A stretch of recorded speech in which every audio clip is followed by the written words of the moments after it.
Turn that off. Post it in the Discord. That we are alive.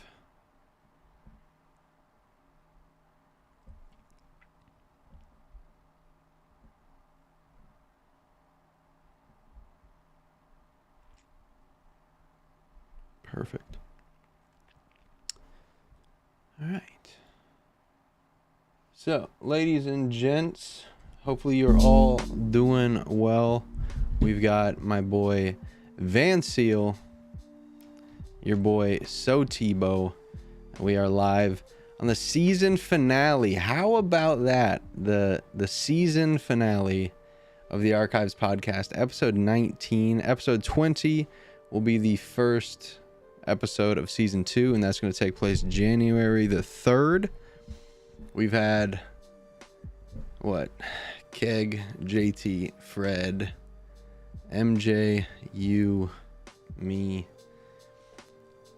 I think that's it. 6 different hosts. Me and Van Seal holding up the absolute ends of the ship, keeping the ship afloat out here. And we're ready to rumble. We're ready to rumble. So, first off, to kick things off, how have you been this past week? Good. I know good. Just kind of wrapping up the rest of the year.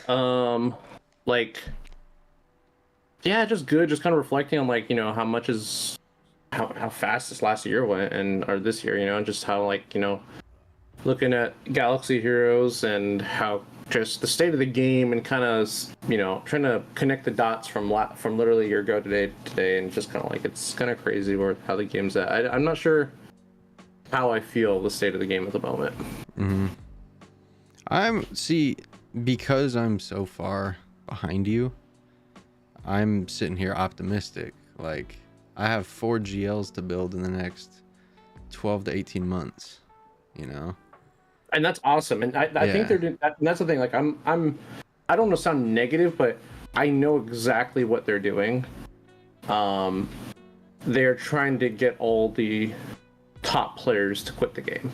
And that sounds really weird. And it doesn't sound like it makes any sense. Why would you have your whales quit? Well, your whales aren't whaling anymore. Yeah. That's the issue. It's the top players in the game and the top guilds, we have so many teams and so many characters and so many different strategies, and most of us have been playing the game for 8 years, so we have a lot of veterans, a lot of experienced players. When something new comes out, it's well, why do we need it? We already have a million teams that can do XYZ. So whales aren't whaling anymore.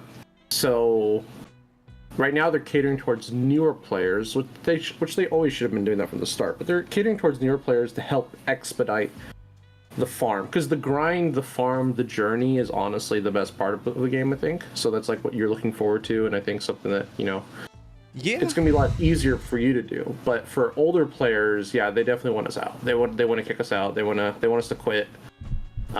Just because we're not supporting the game as much as we've been in the past. So it almost feels like every 2 weeks I got someone from my guild or a guild that I know of that's very close to the GP of my guild leaving the game. It's and those players are very, very hard to replace. Oh, 100%. Do you think it's also because this is how I view it, because I know how the game works and I know how the gaming industry works. A player like me, you look at your roster compared to mine. Everything on my roster that's purple, level 80, 5 stars, is at least Relic 3, if not Gear 12 with a couple Zetas for you. Meaning there's so much more for me to do, and the only stuff for you to do is the tedious stuff, red crating every single conquest, saving up crystals to get the new marquee characters, whaling to get these new epic confrontations. So I get 100% your perspective, because that kind of stuff that you have to do just isn't fun. Well, that's the thing. We don't have to do that. that's why they're catering towards the new generation of like end game players, is because a lot of us aren't like, we're not whaling, we're not saving up crystals for the new thing anymore, because this game is on autopilot. Like, we know it's going to be free in like 3 months. Mm-hmm. You know, we know it's going to be farmable, and gear is not an issue for us. So like end game players, like, we don't have issues with gear. We don't have issues with like any of it. It's just like, if I get a new character, I just go like yeah, Kairos really aren't a worry. And I'm even getting to that point where and I'm snagging like 15 at a time too. So it's like we have because we've been playing the game for 8+ years. It's like we have such a deep mod inventory. So it's like, I think they want us out because, you know, we used to be the ones that would whale and buy this, and that's like, you're always going to get a couple of people, but for the most part, like the top guilds, the top players, there's no need. There's literally no need to get the new thing, because I mean, one of the newest characters that just came out, Dark Trooper Moff Gideon, he's broken right now. He's not even working properly. TW. Is he actually broken? Yeah. There's parts of his kit that aren't functioning properly, so you can't even judge him properly at the moment. So it's just like, you know, for the new, it's like they used to get hundreds and thousands and tens of thousands of dollars out of the top end players. Now they're not even getting, you know, a fraction of that. Mm-hmm. They have to cater towards this broader, huge audience of people that are behind, or not sorry, behind, but like, you know, people that are still grinding away at a lot of things. People are like, you know, newer players. No, for sure. We're like years behind the current meta. But it's like they cater to you guys and they offer something that's much cheaper, and you guys are gonna be like, this is a crazy deal. How can I say no to it? Exactly. No, I see that. So they're catering towards a bigger audience for smaller prices, as opposed to a small audience for huge prices. Like, you know, before they can get like $300 to $400 per player in some of the top guilds for a new character. Now, you're not getting $1 out of some people now. Mm-hmm.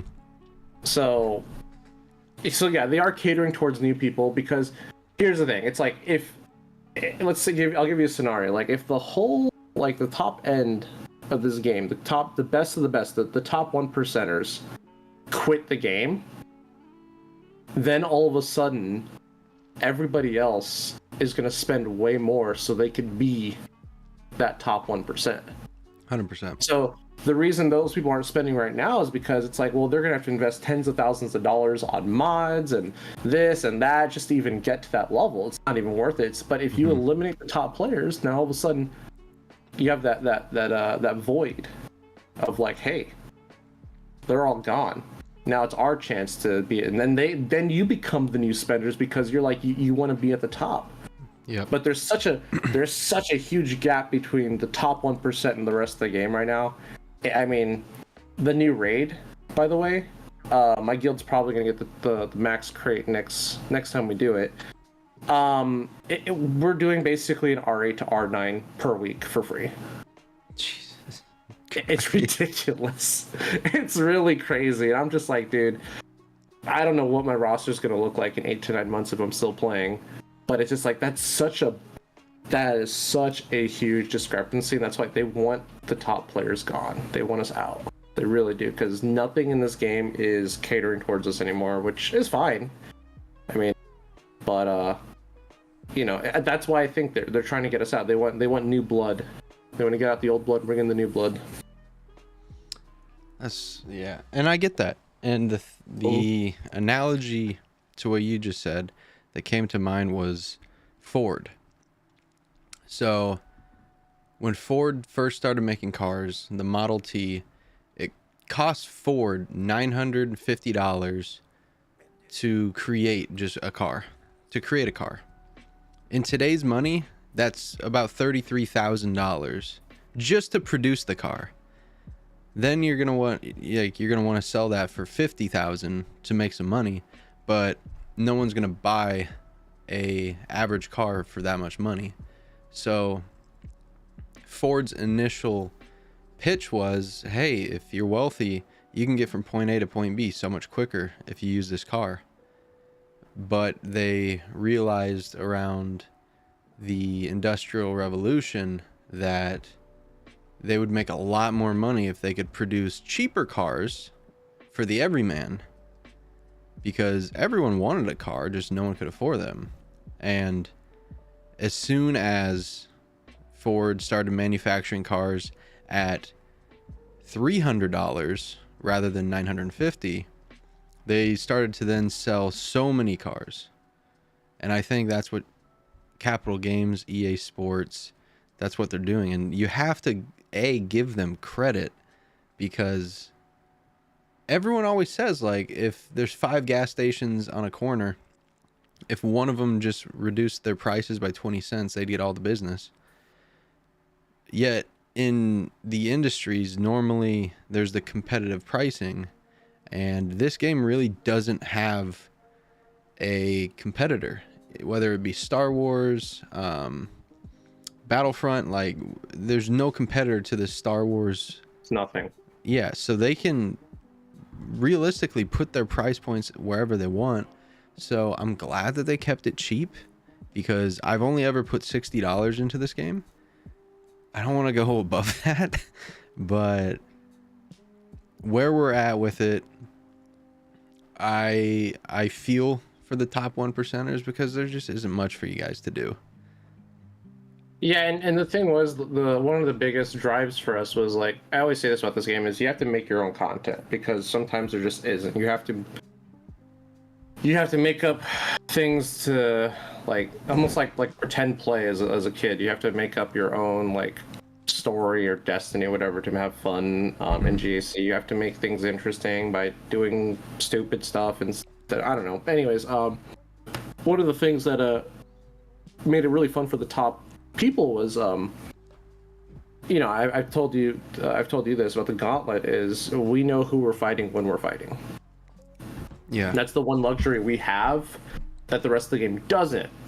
So if you're playing the same people all the time, almost like think about it like Little League, or or like a beer league, for softball or something, like adult league. Like, if you have a schedule, you know who you're playing, you're probably gonna bump heads with people, and there's a lot of trash talking, and you got to be, everyone's competitive, so it's just like, there's gonna be some dates circled on that calendar.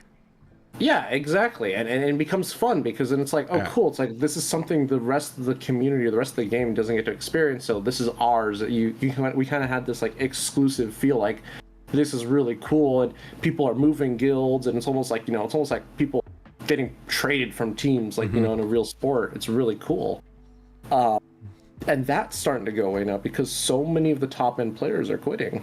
And it's like, when you're facing a guild that you used to, like, oh, I hate those people because blah blah blah's there and they talk shit about me and no and all that stuff. And then you take a look at it, it's like, well, they're not there anymore. All the people that were talking shit are gone. It's like, that whole reason that competitiveness to beat that guild is kind of no longer there. And the higher you go in terms of like GP, like, I think I'm in like either the third or the fourth highest GP guild in the game. The higher you go, the more autopilot things seem, because, like I said, the higher you go, the bigger the gap is between the guild below you, and then the guild below that guild, it's just like, it's even crazier. So yeah, it's almost like, that whole thing, like, it's lonely at the top of the mountain, but it's like, that's true. It's getting like that quite a bit, which is really interesting. I never thought I'd actually say that about this game. Yeah, and look, I come from two games where I comfortably sat at the top of the mountain for the better part of 10 years, So I get it, 100%. You get to a point where it becomes just part of a routine rather than what you do for fun. Yeah. And for me, and we have so many characters in this game. It's like, yeah, like to give you an example. I mean, I'm still, under TOS. I'm not allowed to go into like TW strats or anything, but it's like, there's so many teams where it's like, our last TW, we never used Boba Fett Sinajango. I don't think we even used Afra with her Datacron. Don't think we even used the new Dark Trooper Moff Gideon. these are like all characters where it's like triple Omi TW, and it's like we don't even need to use them anymore. And now we're getting Bo-Katan, a brand new team, and then we're also getting Bane. Bane looks pretty cool. Bane looks a lot like there's a lot of fun that can be had with him. Dope. Another team as well, and it's just like, dude, they're like, when are they gonna stop? And most people are like, well, you just have to have the top, what is it, the top 22 or top 16, because he said 8 teams on defense, and you have 8 teams you have to kill in TW on paper, But it's like, it gets to the point where we already have 8 Galactic Legends, so now it's that top 16 turns into a top 8. Yeah. And when you say who are the best 8 teams in the game, you're just like, there's too many. There's just too many, and a lot of people have this idea of like, well, when one team comes in, you rotate the other team out. It's like, but the thing is, like, if you have so much ammunition, so much extra teams, whatever you sit on defense is not going to stand a chance, because this counter might beat that counter, but because there's so many extra teams, you have like 5 or 6 options to beat the same team for the same banners. It's just like. That's why I'm saying we don't care if new characters come out anymore, because why do we need them? Exactly. It's just like another toy in the toy box at the end of the day. Dude, the toy box is full. Like, it's overflowing. There's toys on the floor. There's toys on the ceiling. There's toys in the sink. There's toys everywhere. It's just like... And they're not doing a good job of picking them up. They need to rework the game modes, but unfortunately, I don't think they ever will. And making the board sizes bigger doesn't solve anything either. That just gives us more time to do the same thing. I know, that just makes Arnold's streams even longer, Like, there's only so much EDM I can listen to on a daily basis. I mean, if they doubled the board size of GAC, I might have to do like we're only streaming half of GAC, or I'll do a part 1 today, part 2 tomorrow.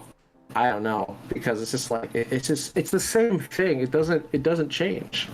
It's been the same game mode for like 3+ years. Which is odd. I would think at some point they'd make some sort of change to it, like abandoning 3v3, or doing something with the board where 3v3 is always there, but north, south, you have 5v5s, back wall, 3v3, something like that. I don't know, but like I said, you have to make up your own content. You gotta change the way you play for it to feel like a different game mode. It's like today, I set all 8 GLs. Clear, and my plan went exactly the way it went. I was like, I'm going to clear 2 zones. I want to kill everything but his Leia, which I end up doing. And I'm like, all right, let's see if he can beat me. He set 3, maybe 4 GLs. I don't know, but I'm like, you gotta. You gotta kill 8, Bucko. It's like when you have your, like I said, it's literally like, I love the toy analogy because it makes perfect sense. It's like if you're playing through Star Wars toys and you're getting bored, it's like, all right, well, you know what? I'm going to give Darth Vader all the Jedi, all the clones, all the Separatists, and I'm going to beat them with just my Boba Fett. It's like, that's exactly what it is. It's just like, if you're using the same fights with the same toys, it's just like, dude, this is getting boring. I gotta mix it up. Yeah, and even today, with my roster as small as it is, because I went through and I did this little in-depth battle plan for my opponent because I needed to win today, and I could have taken, what was it? I could have taken my Padme team, which I've used probably 1,000 times against a Qui-Gon Omicron team, but I was like, have some fun. Who cares? Game's the game. So I used a low gear team. Came out perfect banners. It's things like that I enjoy about the game. I enjoy learning more about the game, but there is just a part of me at the same time that fears, like, I really don't want to get to that point where I'm trying to, everything's done. Right? Yeah, because then there's nothing to unlock. You just there's nothing to do. When there's no chase, it's not. It's not fun. It's not fun. I mean, the chase now for like my account is like, I'm like, oh, there's this one mod. I just want to get like 50 more flat speed out of it, and it's gonna take me a month to do it. Like that's literally what I do. It's just like, And that just doesn't seem. No, it doesn't seem not enjoyable. it's not necessary at all. It's entirely unnecessary. Shout out Aldi in the chat. Love you, appreciate you. Hopefully you're staying safe in Iceland, dude.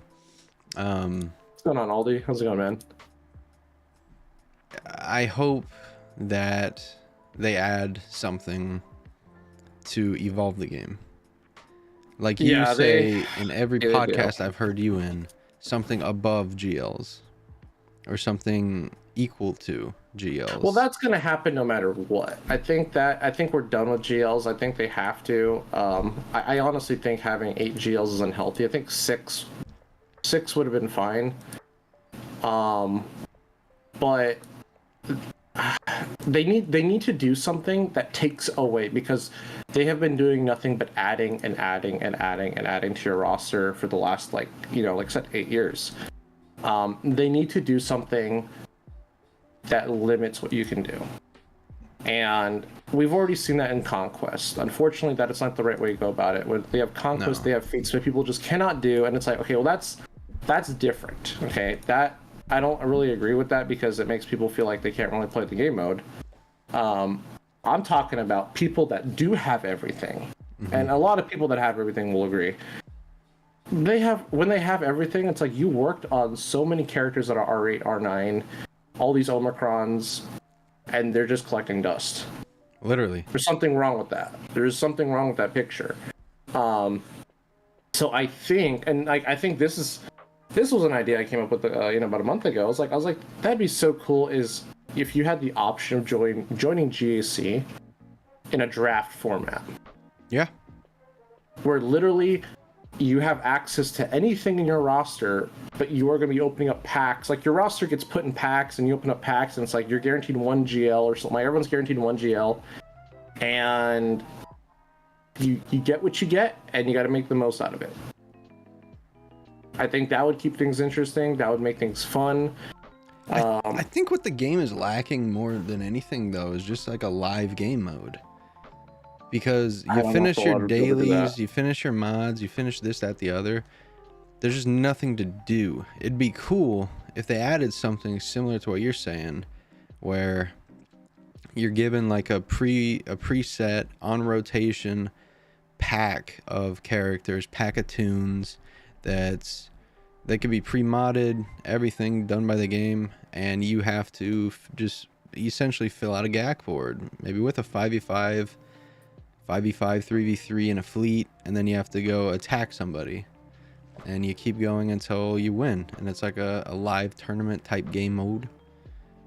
I've played game modes like that, and they are really fun, especially when they're incentivized with rewards and stuff. Like, yeah, I've always said you should want to keep people playing the game, but when you finish your dailies, you're done for 18 hours, like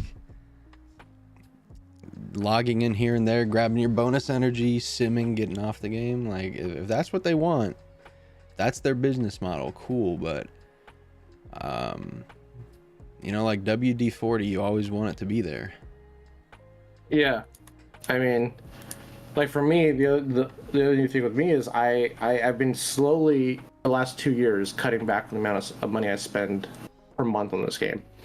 I used to buy the Monday relic cargo packs, I think that's what they're called. Every Monday I was always like, oh, and there's some people that are just like, hey, you have to buy it every Monday, every week, and it's like, dude, it's like how much relic like does this amount of relic materials actually help me? Because it's like they just keep adding more and more stuff. It's like it feels like it's just I'm just chasing infinity at this point. Yeah. So I realized $10 a month or $10 a week, that adds up really quickly on top of Conquest, and I was buying the $10 pass for Conquest. I'm like, yeah. So I cut out the relic cargo pack. I was like, all right, I'll just do the Conquest pass. I've been doing the Conquest pass for well over a year. $10 one, and now next year I'm not buying it anymore. So actually not even next year, this year, Monday when Conquest comes back, I'm not buying because I don't see the need. For at least with my account where it's at. It's like you said, like I don't have everything, and I'm not even close to having everything, but it's to the point where it's just like, well, what do I need all this stuff for? Mm-hmm. Like, there's so many characters like I don't even use anymore. I don't use them. They're still good. It's just they're on the bench. Yeah, and when you're trying to get people to care about something, it's gonna be tough because people will care about what they want to care about. It's hard to force someone's hand, especially in a thing as big as Star Wars, you know? Oh, absolutely, absolutely. I mean, like, people, I love the amount of people that watch my streams and tune into my GSCs, because everyone knows I hate GSC. I dog on it all the time, and people love the game mode, but they'll still watch me, and I appreciate that about them. And they get that, they know that, but I'm just like, dude, like what? I think people just need to like realize like what do you have to do to get like enjoyment out of this game? Because at the end of the game, it's a game, and like for me, it's like if you want to win GSC, like the one question I always ask people is like, and I'll ask you this: how do you win in GAC? Like how do you win? Like what is the goal? My GAC goal, honestly, is to finish between second and fourth. No. So you're overthinking it. Year. You're overthinking it. What is? Listen, how do you beat GAC? Like how do you win? Oh man, how do you win GAC? Don't overthink it. How do you win? Getting more banners than your opponent. Yes, exactly. Yeah. That is the correct answer. That is the absolute 100% correct answer. You get more banners than your opponent. Nowhere in there does it talk about full clearing. Nope. Nowhere in there does it talk about having GAC omis.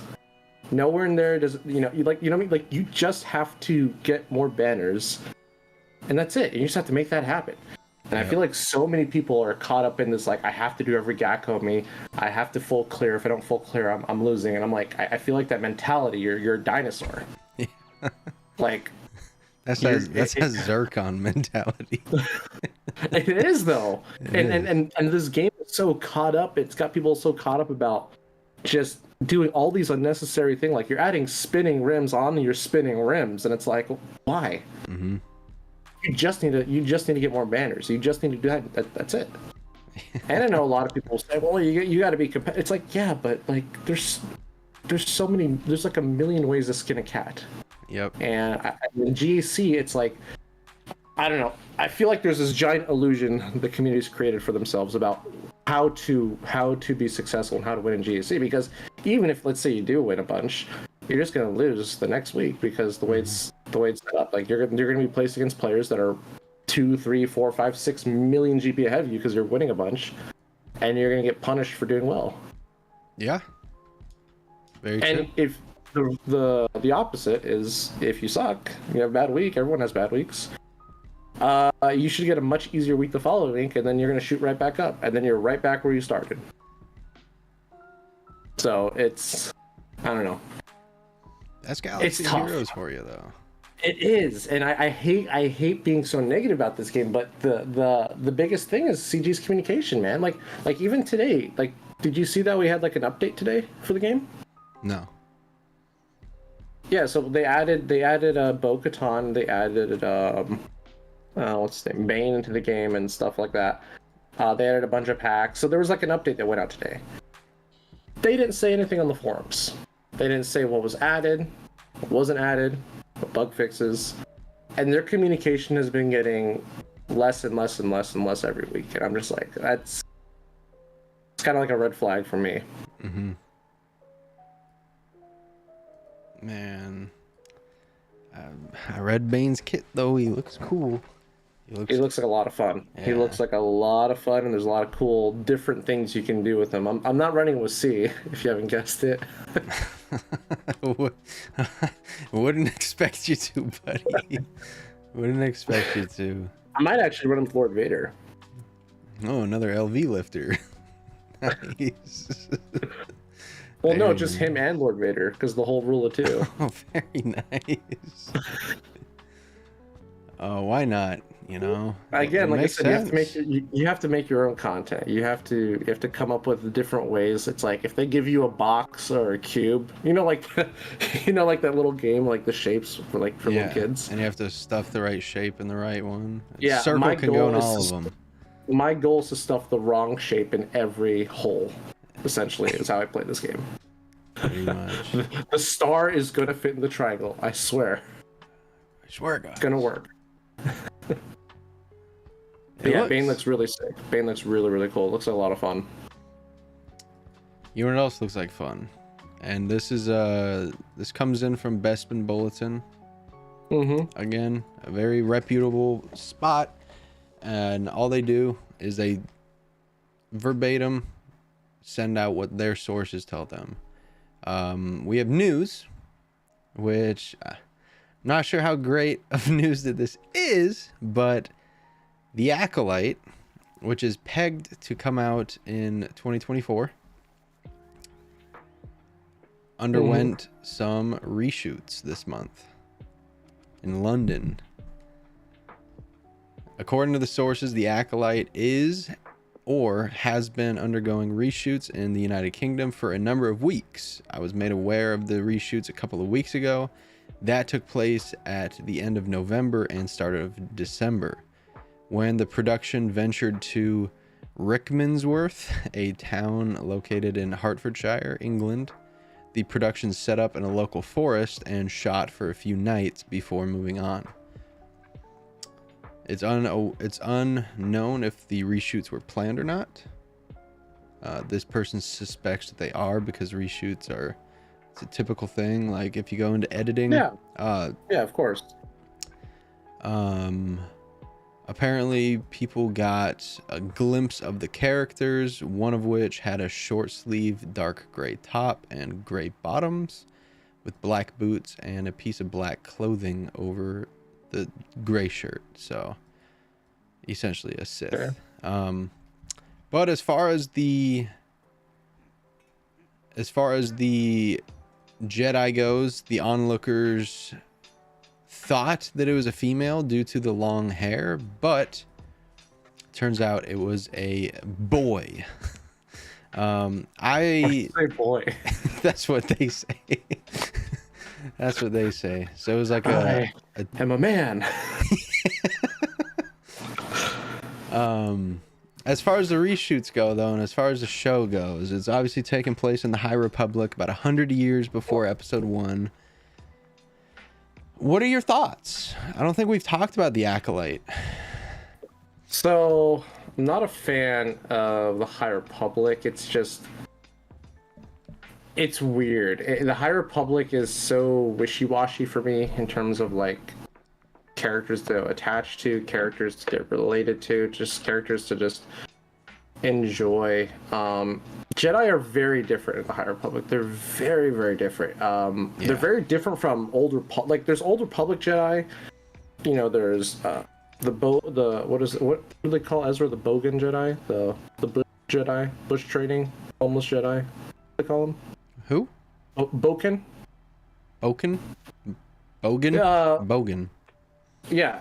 So the Jedi, they're trained kind of like in the wild, like on their own with a master. Then you have like the Galactic Republic Jedi. So like every like different time periods have different Jedi that act differently. But the High Republic Jedi are really, they don't feel Star Wars. I don't know what it is. They feel very private school. Like, yeah, I don't know if it's the capes, but I'm like the white capes. Like, what are we doing here?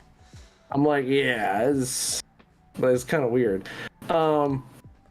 But the Acolyte, it sounds interesting. It's an original story, so I think I don't know why I'm getting Andor vibes.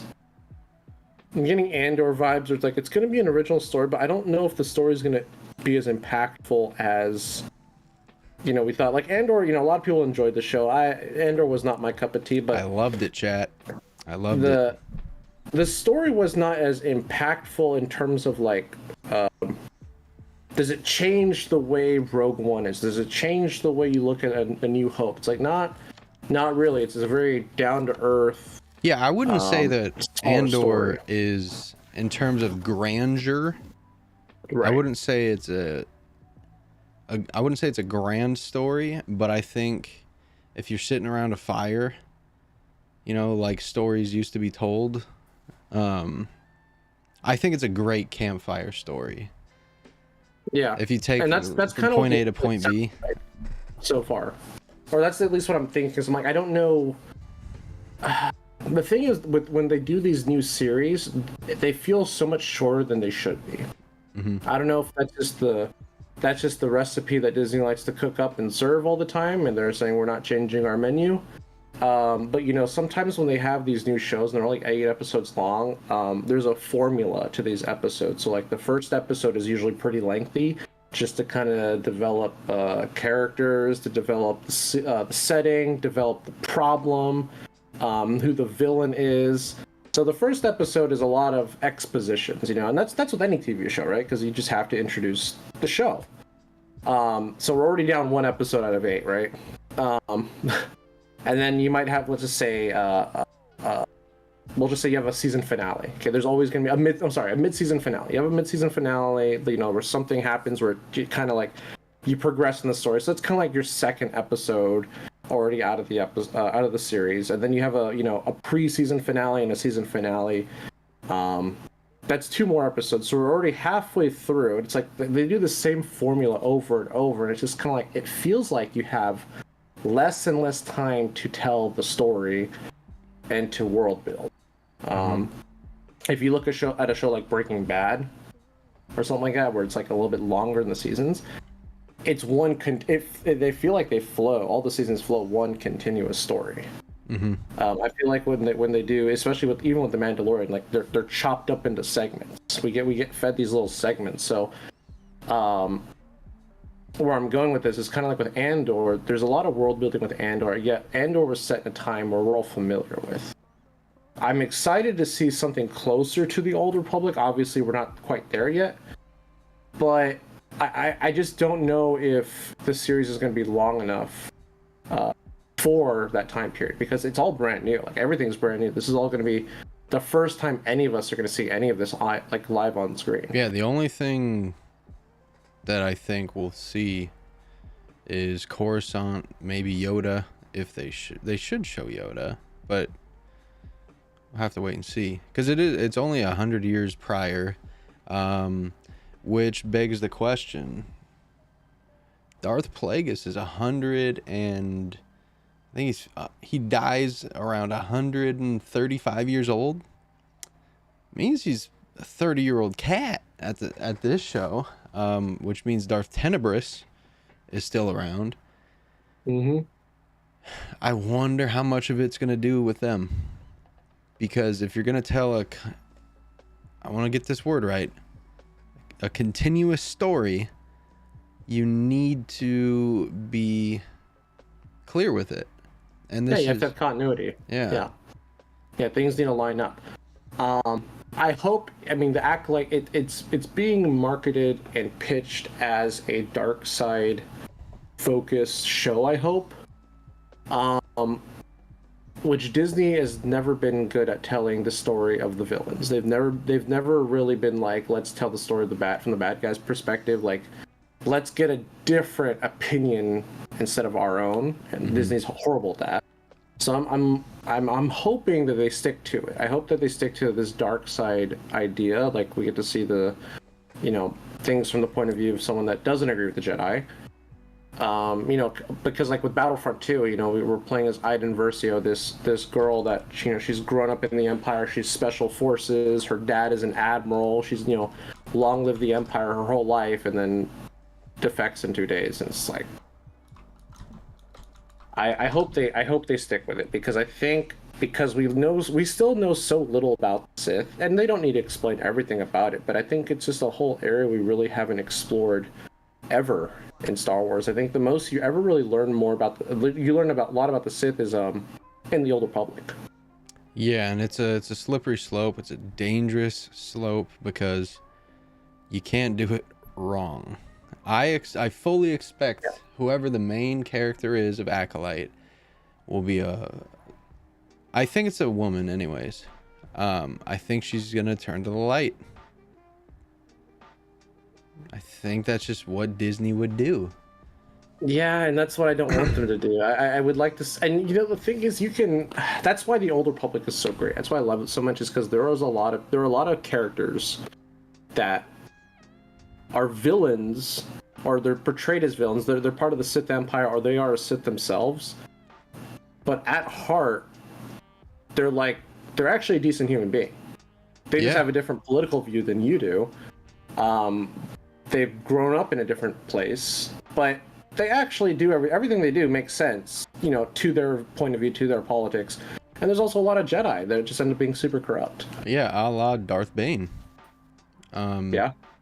In the first book, he's literally just a blue-collar guy doing his thing, recognizes, hey, there's people that are out to get me. I have to, whether it's when he was in the Sith army, whether it's when he was working in the mines, whether it's when he was training to become a Sith, he would recognize this person's, putting my life at jeopardy, my men's lives at jeopardy. I have to do what I got to do. And at the end of the day, he's doing it out of hatred. He's doing it out of a dark-sided mindset, but he's still doing the right thing in his point of view, which there's a fine line, like crossing it. Like, we're not saying everything that they do that they're still a good guy or whatever, but there's a conversation to be had and it's something that I wanted to talk about later on, so maybe I'll just bring it up right now. I was listening to the Plagueis novel, and Plagueis was stating, like, let's be honest here, Palpatine, what the Jedi are doing with the Force is going against how things naturally come.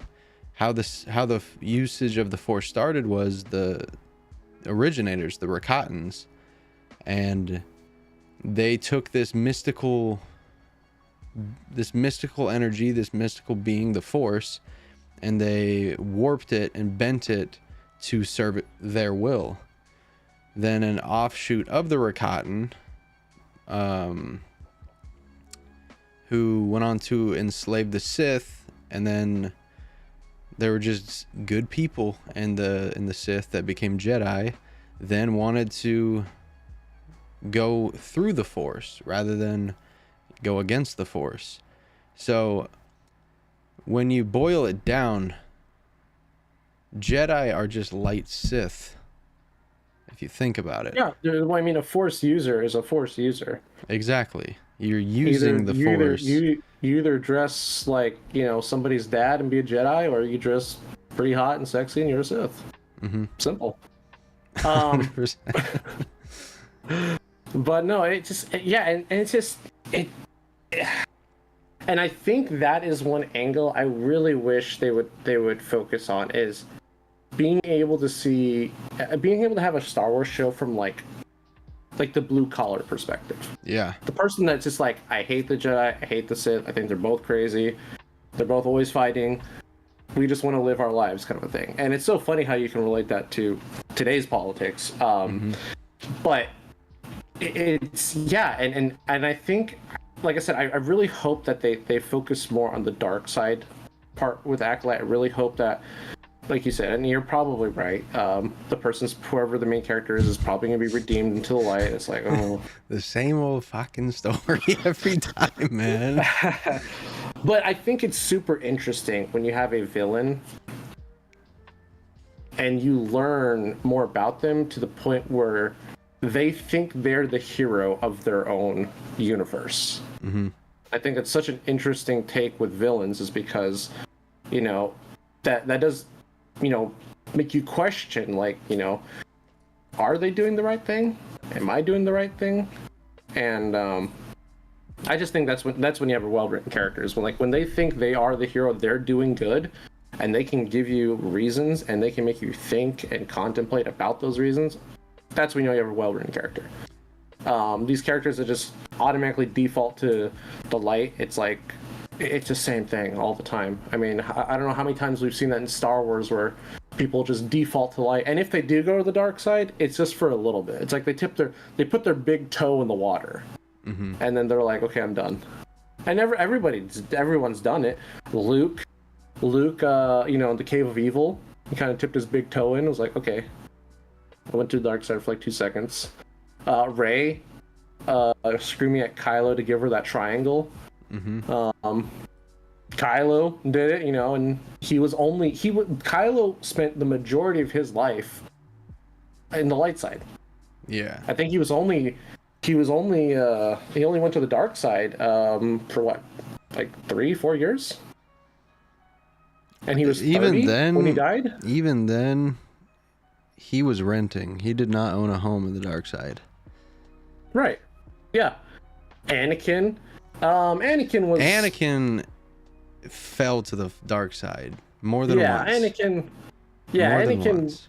Anakin kind of had a, you know, he had like a 50-50 visitation situation. Let me talk about Anakin real quick. Yeah. And give huge props to my boy David Filoni, right? Because my favorite my favorite scene in the Clone Wars is when the son is essentially showing Anakin the future. Hey, this is what you're turning into. This is what happens. This is what you are doing. Because what does Yoda say? Fear leads to anger. Anger leads to hate. Hate leads to suffering. You see Anakin, he looks at his future, he becomes afraid. That's fear. He then says to himself, how could I do this? He gets angry at himself for what he's going to do. He then hates himself for what he becomes. And that causes him to ultimately turn to the dark side. So in that one scene alone, you see him showcasing fear, anger, hate, and suffering. Yeah. Anakin's fell to the dark side twice. And it's just like, everyone's obviously going to be susceptible to that. But showcasing redemption does start to spoil the soup a little bit. Especially when you have characters like Kylo, you never see him truly fall to the dark side. No. He never got past fear. He never became angry.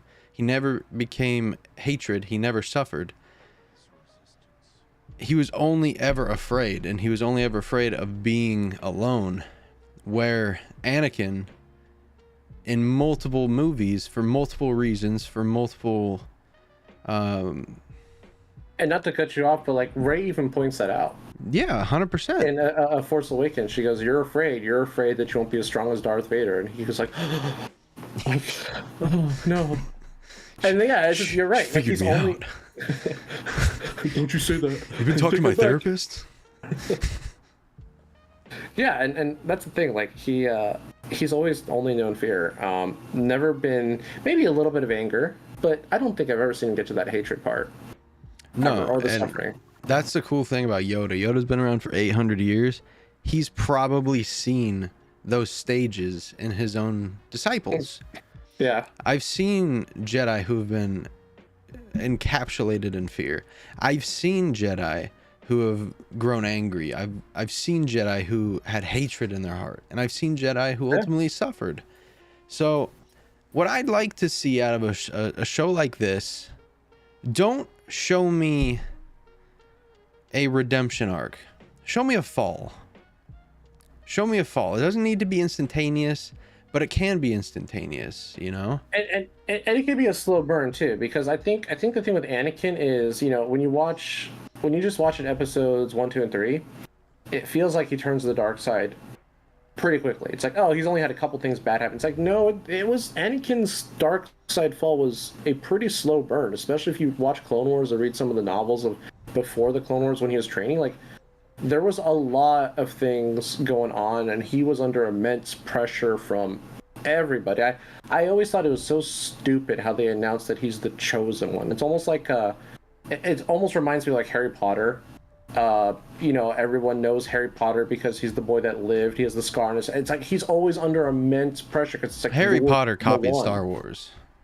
Oh, absolutely. There's so many comparisons. Absolutely. Yeah. But it's just there's so many things that the Jedi did that were so wrong towards Anakin, and not just Anakin, other students as well. But it's just like I think if you want to show something like that, someone decaying to the dark side, like the degeneration of a character, so to speak. I think a slow burn is pretty good. I think a slow burn's good. You don't have to do it all in one season, but I think if you do it where it makes sense. And it's like, I think if you can capture the audience, it's like, yeah, I would do that too. If someone wronged me, I would do that too to them. You know, obviously you don't want that. But I think if you show stuff like that, that's how you sell it. That's how you sell it, as opposed to just like, oh, like, I'm just going to be dark side all of a sudden, like immediately. It's like, well, like you said, it spoils the soup. It almost feels like the light and the dark side almost become, this is such a stupid analogy I came up with. It's like a light switch. Light, dark, light. It's like, okay, anyone can do it then, I guess. It's like, it's not that big of a deal. Let me pitch you a show idea. Or a story, whatever. Just a story. Let me pitch you a story. And this is around the Acolyte. Just the idea of it. So you're 100 years before episode 1. You're in the High Republic. What do we know happens in episodes 1 to 3? You ultimately see the fall of the Jedi. It doesn't happen instantaneous. It's a 30-year plan put in place by Plagueis. But what if it started a little bit before that? What if it started with a undercover Sith who was a Jedi, who would relay these ideas that the Grand Masters of the Jedi had to the Sith? What if that spy was giving them information, was giving them knowledge, was giving them pointers like, hey, there's a child, his name's Dooku. He really has a problem with authority. He's a child. Yeah.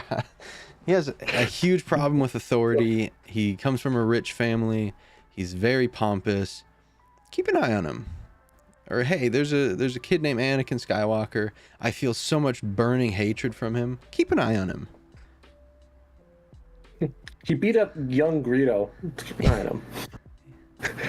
Just how fire would that be then? Because then you could get like an Asajj Ventress show where her story is being used in that sense. I would just tweak one thing. Of course. I would tweak the fact that it's a Sith spy. I think you get rid of the Sith infiltrating the Jedi organization to spy on them, and just let it be people that are Jedi that are upset with the establishment already. Oh yeah. I think the Jedi ultimately beat themselves because they're a bunch of knuckleheads and weren't like, you know, they were so oblivious to what was going around them. So I think it's even sweeter if you have like a Sith or like maybe a Sith spy just observing Jedi that aren't happy, or maybe Jedi that quit, because that's another thing too, is we never really learn about how many Jedi actually get kicked out of the Order, because they always make it a big deal when it happens. But we never actually get to see like the background extra Jedi that get quit because they're either late to class or, you know, they didn't make their parent didn't show up to their parent-teacher night or whatever. You know, they get in trouble for that stuff and they get kicked out. Yeah, there's a section in the Jedi Path where essentially if you're not showing enough, if you're not showing enough growth, you're not revealing enough. That's yeah, we already know the Jedi are freaks. But Jedi who that explains a lot about Ayla. That explains a lot about Ayla. Like, I've never seen you in a robe, only a sports bra. That honestly explains it. God. All but right. They would they'd get subjugated. So essentially, you either leave the Order altogether and go become like a hippie healer somewhere, totally cool, or you can work in the Jedi, what is it called? The Jedi workforce. So the cafeteria, the janitors. Okay. You can make their chicken McNuggets. Like you go around to planets, you go around to, you plant trees, you plant seeds, you fight extinction, you become like pseudo cops. It's quite sad actually, but it is just for Jedi who just aren't good enough to get adopted from a clan to a Padawanship, an apprenticeship. Yeah, dude, I did not know that. That kind of makes me like Jedi even less. So something like that, I think that would be super interesting because we see that a little bit in some of the Clone Wars episodes, especially with like the Martez sister, when the Martez sisters are talking to Ahsoka, talking about how like Jedi Service Corps. That's what it's called. Service Corps, not Work Corps. Her parent, the Martez sisters, their parents died because like I think it was something like a speeder crashed into their apartment. Their apartment blew up, and Master Luminara came in and just said like, the force will be with you, and like left. It's like, that's not going to bring my dead parents back to life. That's not going to, fill the hole in my wall that you just made. Like, you know what I mean? Like. And it's like, and I think seeing that about the Jedi is really interesting because that I think is what will. I think that's how you sell the whole dark side thing. Is you when one side is doing wrong and they're the side that's in control, that's when people start to look for other options. It's like if the current I'm trying to choose my words carefully because I don't want to trying to get into politics, but it's like if the current establishment is, they're saying they're doing everything right. They're saying we know what's best, but it's screwing everybody. That's when people start looking for other options. And I think that is how you introduce falling to a dark side or choosing a different path, because it's like, well, they almost feel like they're forced to based on circumstance. And that's how I think you can sell it. Yeah, it's like something with like what a lot of people don't realize. Right, and I'll bring this up.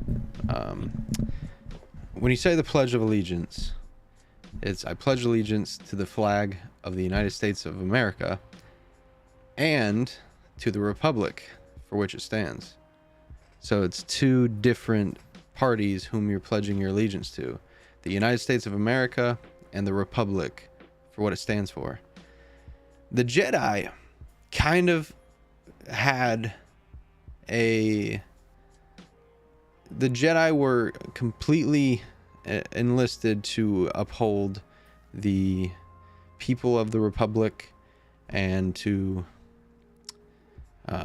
maintain peace, right? They were the keepers of the peace. Eventually, though, they got muddled in with like working for the Senate rather than for the people. Yeah. And that's where I give a lot of blame to Yoda. You can't if you're in charge of if you're in charge of something as it fails, like you can't then get all this credit for being such a smart, brilliant, and wise person if the rug was pulled out from under you in the peak of your powers, when you're surrounded by so much of the light side, so many force users on such a force-filled place like the Jedi Temple was. When you are at complete atonement, you can't then be given so much credit when the establishment falls at your behest.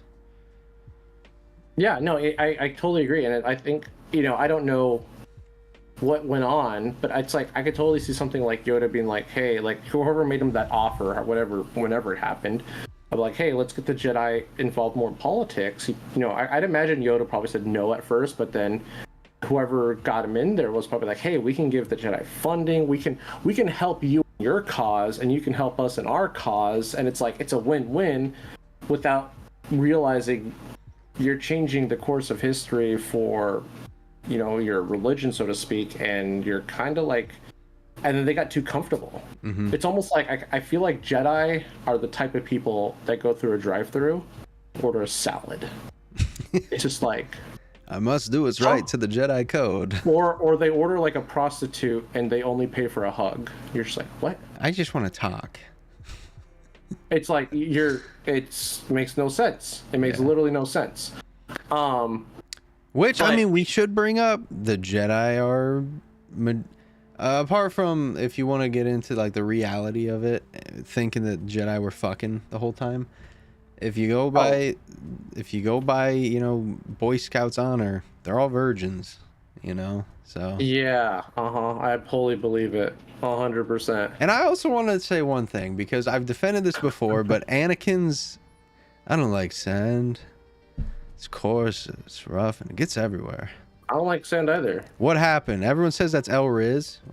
He literally kissed her the very next moment. So that's W Riz in my books, bro. That is W Riz. Anakin landed Padme on the line. You got her. She switched outfits like 3 times that day too, which was kind of wild. They were fucking.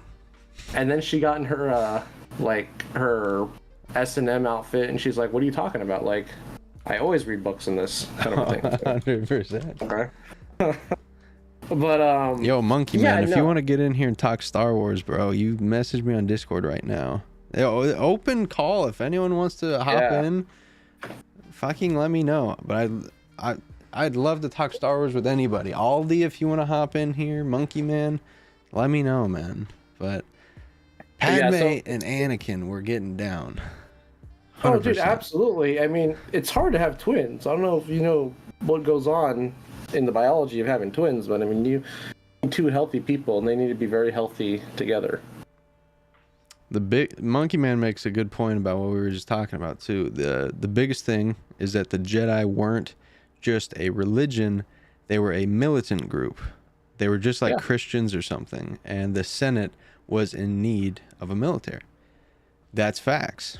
Yep. There was, which is so weird because the Galactic Republic has like, I don't know the history of their military, but they've had so, like, if you look at the Old Republic, they had so many different militaries.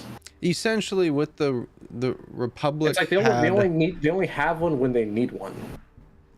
Yeah, the Republic had a statute that said, you can trade with us, you can barter with us, but when it comes to fighting wars, like, it's each planet for itself. We hard agree on that because we know if here on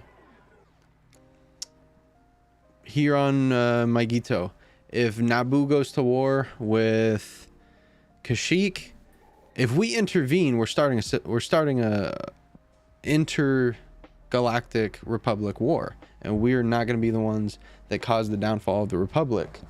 So when the Separatists came around, well, yeah, because then it was different. Everybody needs to be on our team, so nobody fights with each other. And they're like, no, we don't want that. Like, we don't want to follow your rules. We don't want to follow your tax guidelines. We don't, So I get that, and it's funny because like the Old Republic, going back to Revan's story, it's almost like the exact opposite. The Jedi were not getting involved because they're like, hey, we're Jedi. We don't get involved with politics. We don't get involved with wars. We're not police. We're our own thing. Mm-hmm.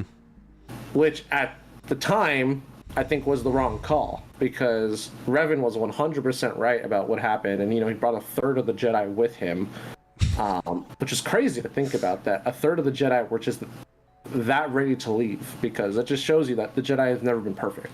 So 1/3 of the Jedi Order leaves with Revan to go to war.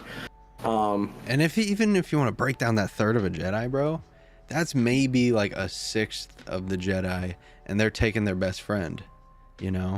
Maybe not all of them had that idea of leaving the Jedi, but so many of them were that conflicted around the fence. That's still a lot of Jedi, though. It's a lot of people. Mm-hmm. That's a lot of people.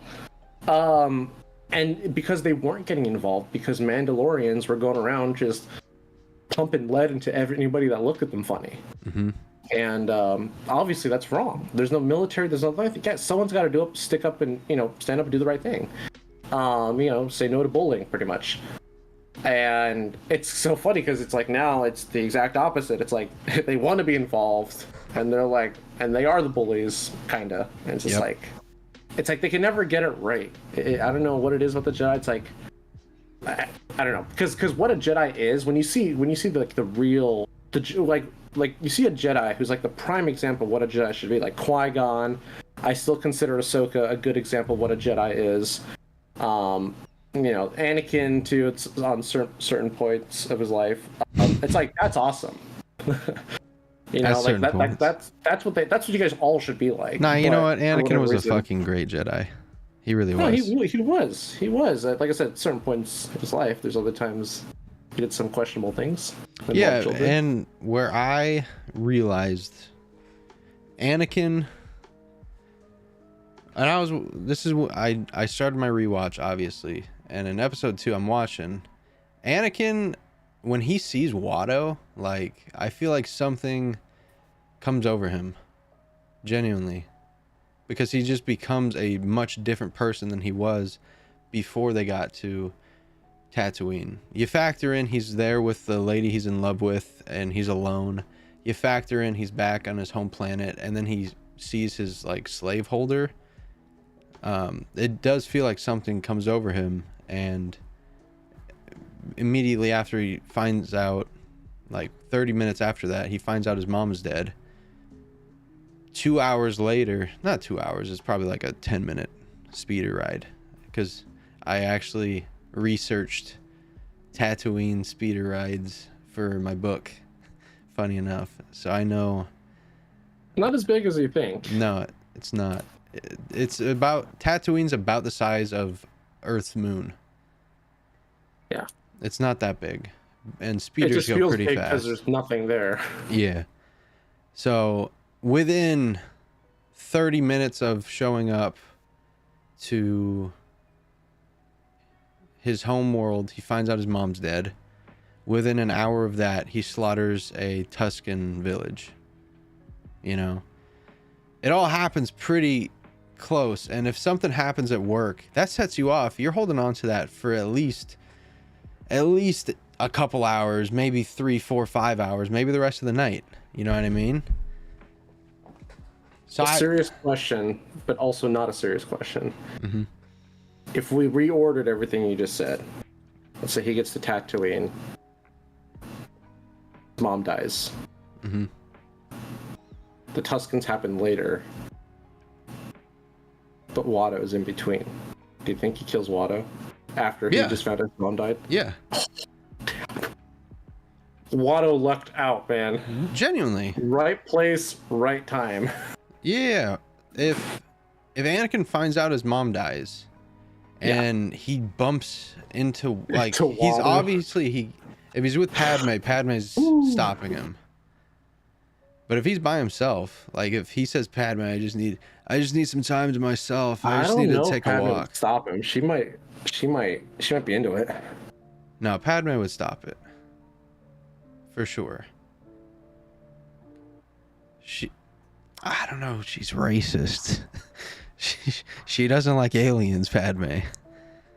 She doesn't fuck with aliens. Man. But if I would say Anakin wholeheartedly slaughters Watto. Like, chop, chop, chop. Oh my god, it's Jason Bourne. Seriously, I think he goes to town. Because that hatred... I think he kills sand people too. Oh yeah, no. It's just because the sand people is like you said, like when you have a bad day at work, like the next thing you see, you're seeing red sometimes. You know, and it's like mom if he sees dead, Watto, Tusken like camp, he's in Tuskens. Like it's your fault. imagine if Watto like knock on the hut and was like, it's like, hey Shmi, how you doing? Oh, Anakin, like. Annie? Little Annie? Could you fix this for me real quick? This little bot. Growing into adulthood, finally realizing he had childhood trauma. 100%, man. 100%. That's why Anakin is the greatest character in cinema history. He's the greatest character in cinema history. And I love the Anakin Padme dynamic too, just because it's such a trope that has never been really tested before in such a grand IP. Like a secret love that he's literally not allowed to have. If it was found out that she had a Jedi husband, she would be sent to jail. Like, senators cannot get involved with anything to do with the Jedi, because then the preferential treatments and the fundings and stuff, like, it would be bigger than Brett Favre's welfare scandal. Like, it would be fucking huge. It would be massive. So the fact that they had to keep that a secret to make the relationship work, and in the end it didn't work because of jealousy because of fear. I think it worked because people were just dumb. Like That too. Like people were just dumb.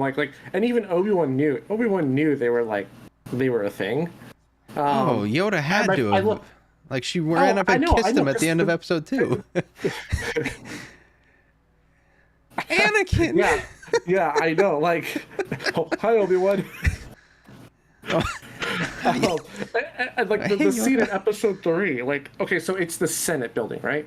When I think of the Senate building, I think of Washington D.C. I think of like the White House, the Capitol, the Washington Monument, like, places that are heavily guarded, cameras, surveillance, you know what I mean? Like everyone knows who goes in and out. You just got done rescuing the Chancellor.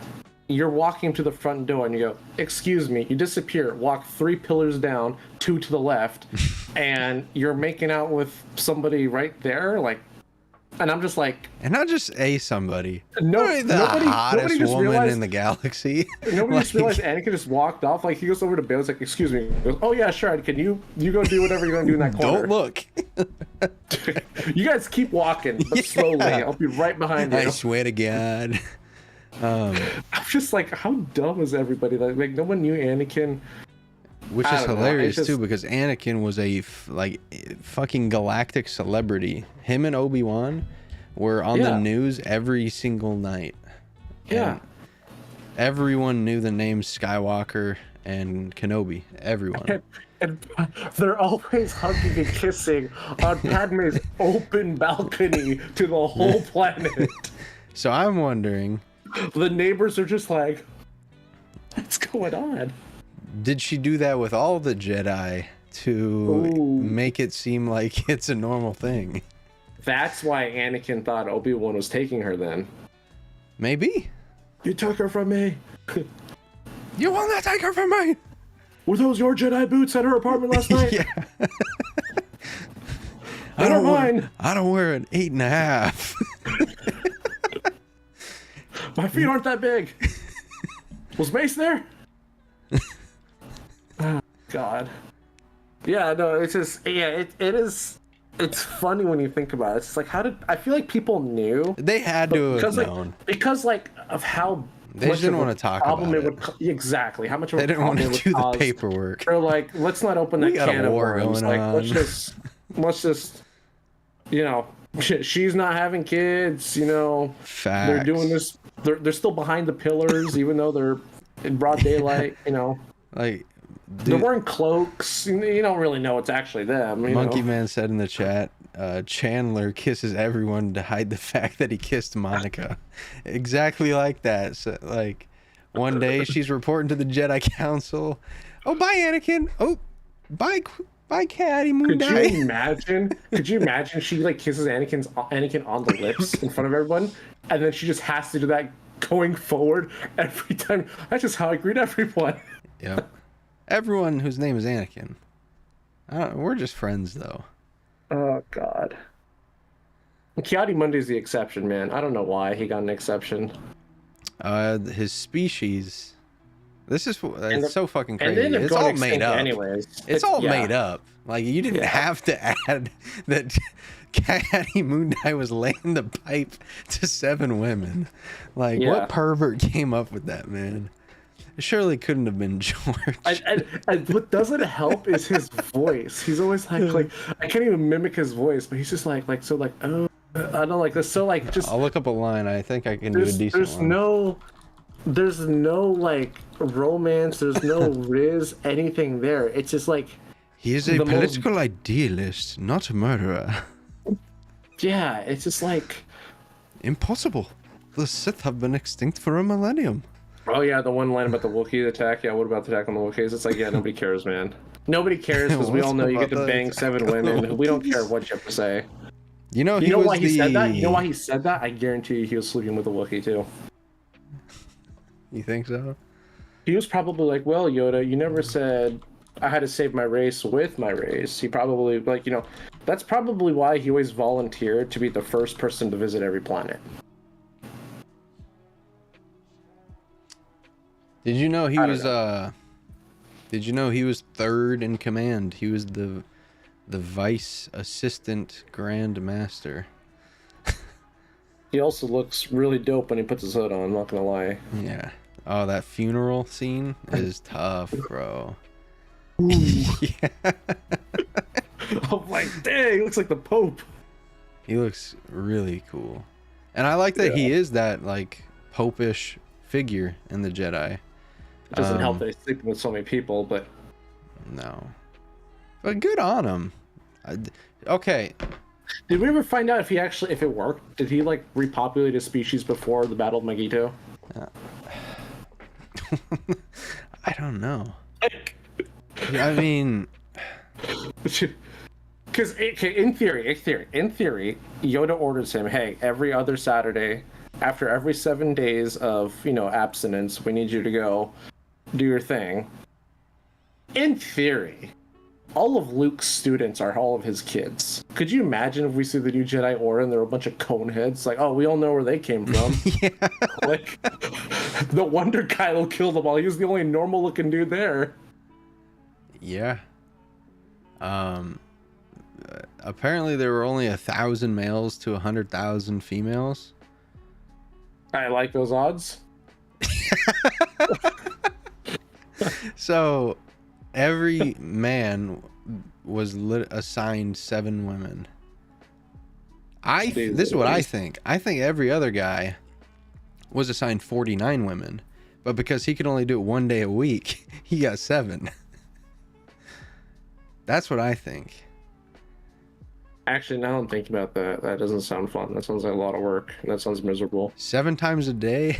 7 days a week? That's 7 Valentine's Days, 7 Mother's Days, 7 different birthdays that aren't 7 yours. anniversaries. 7 Never date mind. nights when Never you only mind. have one Never night. mind. Never mind. No wonder he was All right. all wrinkly. He was fucking miserable. Man had 7 child support payments. Oh boy. Yoda and Mace got him good. They got him good. Careful what you wish for. 100%. You want to be the man of the house? Hey. Checks due on the first, Good Poor Lord. bastard. No wonder he was fighting in wars till he was like 200 years old. Like,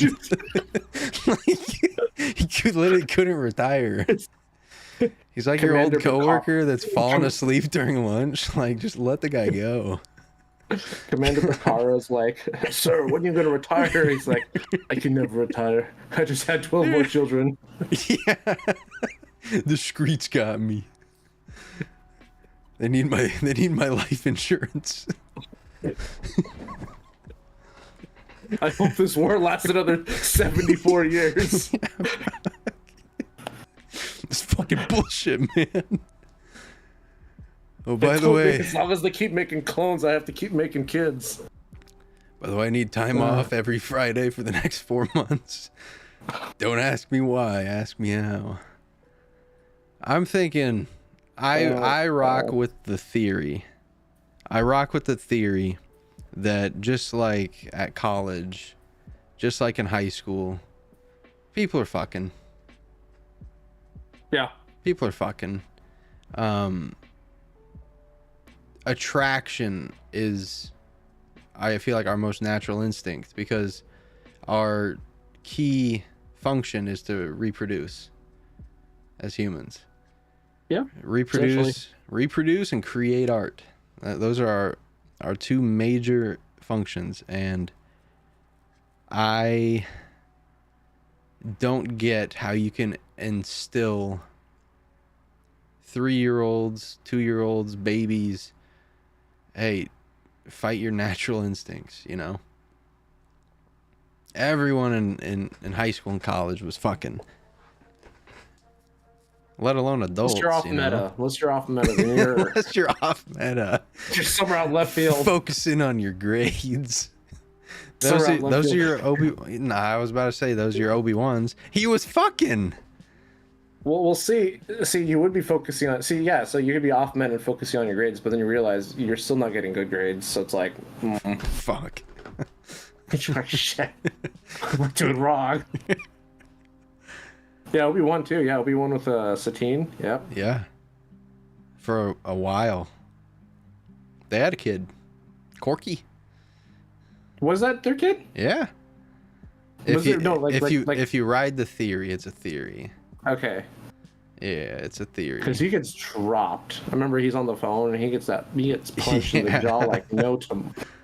Like he almost does like his face hits the screen or the camera lens. Like it's one of those punches. Like Corky. Yeah, I remember Corky. Just like his dad gets knocked out every time he falls or it's true. Gets force pushed. That's true. Man. Yeah, Obi-Wan gets knocked out quite a bit. Do you like Obi-Wan? I do. I think he's like the I like to look at him as like the big brother, the older brother, of the two, Anakin and Obi-Wan. And I think in terms of like, going back to what we were talking about, the Jedi lost their way and they got involved in politics. I think he's there, but I don't think he's fully drank the Kool-Aid. No. I think Qui-Gon was just too hippie uncle on him. Yeah. And I think the council knew that, so like they didn't give him a whole lot of roles that were like, okay, we know Qui-Gon is embedded inside of Obi-Wan somewhere. So we got to make sure we give Obi-Wan stuff that he's going to agree with because that's why they call us out on our bullshit. That's why they fast-tracked him to the council. Because he was pretty young to get onto it. But that's why they chose to fast-track him. Because they desperately wanted Qui-Gon. But they had to settle for the closest thing to Qui-Gon that they could get. The best of the best of the best, sir. With honors. But how cool is it though that two of Qui-Gon's Padawans essentially, ended up on the council. That's pretty cool. Dooku had to feel great knowing that, like, oh shit, like great Grand Apprentice has made it. It's like, yeah. That's got to be pretty cool. Only to die at his hand. How crazy is that? Where there is death, there will always be death. It came out recently. Shout out to Star Wars Theory for posting this. So the plan was going into that night, that day on the Invisible Hand. The plan was, hey, Dooku, you're going to fight Anakin. If you win, we're going to like send him back, just like the first time. Leave him, like, cut something off. Do whatever you got to do. Cut something off. Yeah, because the whole plan was, in Attack of the Clones, don't kill Anakin, don't kill Obi-Wan, just escape. And Dooku was like, I'm him, bet. Second time around, he almost escapes, but he is an idiot and literally is like, hey, Anakin, you're running on water right now, but you literally have a gas tank built into you. Use it. And then Anakin's like, oh shit, I can do gas. What happened there? Huh? And then that's why they call me Gas. Yeah. And then Dooku loses to him. The plan was, if you win, send him away. We'll send him away and we'll test him again in a couple years. If you lose, I'll intervene and I'll say, Anakin, you can't kill him. It's against the Jedi way. Like, he needs to have a fair trial. We need to find out information. So Dooku's like, awesome. That's a sick plan. Can't go wrong. Trust you. Yeah. Totally trust the guy that's betrayed everybody. Can't go wrong. And when it comes down to it, Palpatine's sinister ass, he doesn't say, Anakin, don't do it. He says, do it. Kill him. You know, it's funny that I've never really learned about this, but it makes sense because, like, the first time I watched episode 3, and even every time I rewatched it, I've always seen this expression in Dooku's face, not like fear I'm about to die, fear that I just got betrayed. Mm-hmm. Like, I'm just like, oh, like, and I'm like, dude, I can tell on his face, because Christopher Lee is just such an amazing actor. Like, he wants to say something. He wants to be like he wants. I could see he wants to spill the beans. But yeah, but then his subconscious is like, you can't. You swore to this. But then he's like, but he literally just betrayed me. But you can't do it. See, I don't know why he didn't do it, because I'm like, you're dead either way, man. Like, I just don't think he was conscious enough in that moment. I think he was just in shock. You can see when Anakin says, "I shouldn't. It's not the Jedi way." You can see his shoulders go down, and there's just like this pause of just relief in his brother. He's just like, it's like, that's what's supposed to happen. And then Palpatine says, "Do it," and he's just like, I genuinely think Anakin reluctantly killed Dooku. I don't think he wanted to. No, well, no, of course not, because he was a good Jedi. Mm-hmm. Like he wanted to. He believed in justice, and that's what he wanted to do. I mean, he already cut off his hands, and he's got him dead to rights. Like, he only did it because he's like, well, my BFF over there, who's like 9 times my age, says I gotta do it. So I gotta impress the guy. And I can't imagine he goes to sleep at night easy with all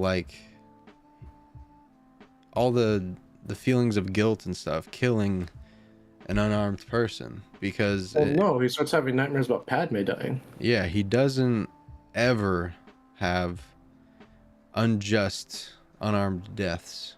They've always been just, Well, he's had a couple in Clone Wars, but I was even thinking in Clone Wars they were somewhat justified. Obviously, like, you shouldn't have done that, but like there's that one where the guy has his he's got his hand on like a bomb or detonator or something like that, and Anakin was like, well, I gotta kill him because he's about to kill a bunch of people. Mm-hmm. Dooku was completely different. Dooku, like you said, Dooku's like, no, you beat him. Like, he's done. He's disabled, disarmed his hand, whatever you want to call it. Like, he's done. Like, there's no reason to inflict any pain on this guy. 100%. Absolutely defenseless. You bested him. You won. So the death was unnecessary. Absolutely. And it is such a brilliant plan, because he knows if geez, and I missed the biggest part. If Dooku was if he did fail, he'd intervene. He'd tell him it's not the Jedi way. He needs a fair trial. He was obviously going to be arrested by the Republic. He's going to be taken to prison and await a fair trial, and Palpatine would bust him out. Yeah, or Cad Bane would bust him out, or someone like, exactly. Either way, he didn't fear death. He didn't fear being. Well, because the plan was like, we're doing this, like, you're good, like, like, I'll catch you. I'm giving you a parachute. There's definitely a parachute in the backpack. Yep. I'm giving you. You don't need to check. Just go. And it's like, okay. And he gave him a rock instead of a parachute. Just weighed him down. Yeah. Palpatine's brilliant, man. He really is. And reading this Plagueis novel, I seriously get where he got it from, because Palpatine started his training when he was just into, I think he was 16. So just into pre-university. And it was a absolute masterclass how Plagueis got him to become his apprentice. He essentially coerced him into murdering his family, his entire family, so that then there was nothing for this kid. He was out in the world alone. He had nothing to basically hold him back from his full potential. And he could then take advantage of his family's fortune, and Plagueis started it all, man. And he needs his canonical love. Darth Plagueis is sick, and there's no reason why there isn't anything to do with canon with that. I think a show of that nature, where you get a handful of seasons with it, Plagueis can be the next big show for Star Wars. You're starting 30 years before you see some sick things like the training of Palpatine, the training of Darth Maul. All of that you're seeing under Plagueis. Yeah, I mean, I'd like to stay away from the main story, like the Skywalker saga, and that's obviously pre, but it is setting up for the Skywalker saga. I think it'd be cool to like if you're like seeing a show that's like a spin-off or like a prequel, and like like Better Call Saul is a great example. Better Call Saul, it has nothing to do with Breaking Bad until like season 4 or season 5, right? Mm-hmm. It's like this is the character we know, and we know of him, we know who he is, and we get to see him develop. He's doing his own thing, and then with every passing season, they start to slowly sprinkle elements of Breaking Bad. It's like this character pops up, and everyone knows who this character is because he was in season 1, but he's only there for like 5 minutes. I would really like to see a Star Wars show like that, where the main characters that you want to see, like the Palpatine, a young Palpatine, or a young Plagueis, or even like whatever, like kind of how they handled Qui-Gon in Tales of the Jedi. It's like he kind of was like a cameo, but it wasn't like a cameo where it's like he just pops up and disappears. Like he had a role, he had a moment in the spotlight, but like you didn't really see him ever again. So I think, like, I guess a good example would be Leia in Rebels. Leia only shows up in one episode in Rebels. Okay. And she's not even a key character in that episode. Like, she's not even a huge part. I mean, she is, but like the episode still focuses on the Phoenix Squad. But it's like, you know who Leia is. You know what she's doing, but you just get to see her interact with other characters on her path to becoming Princess Leia, before New Hope. So I think it would be really cool to see a Star Wars show like that, where like someone just pops up for a little bit, and we get to see some other story unfold instead. Because as much as I would love to see Palpatine, do all those things and become the emperor that he becomes, I think it'd be cool to see it from someone else's point of view, while having Palpatine kind of in the background a little bit. I don't know. For me personally, I love seeing that stuff because it's like it almost like the show is almost filmed from like an outsider's point of view, almost like your point of view. Like you get to watch it happen in front of you instead of it being like directly in front of you and force fed. It's like, okay, well, clearly I can tell what's going on, but it's like being able to see it from like a distance. It's like it gives you a different perspective. Yeah, 100%. I like that. Moving forward with that, do you have any notion or any last words that you want to talk about before we hop to the mailbag? No, other than, it's the end of the year. There's not much going on in terms of Star Wars. I mean, we do have a new game coming out, Star Wars Outlaws. Unfortunately, it is only single player. So there's a good chance I am not gonna get it, unfortunately, just because I want to play Star Wars with my friends. I don't know why that's so difficult in a day where video games are a dime a dozen. But yeah, so the new Star Wars game coming out. We got a couple new shows next year, or is it only 2? I don't know if Bad Batch is coming out. I don't know when it's ever gonna come out. Bad Batch is not. It's not. That is wild. I think it is. That is wild, man. Acolyte. They are doing that. They're doing that Crew. show so dirty. They're doing that show so dirty. It's like, and there's only one more season. This is it.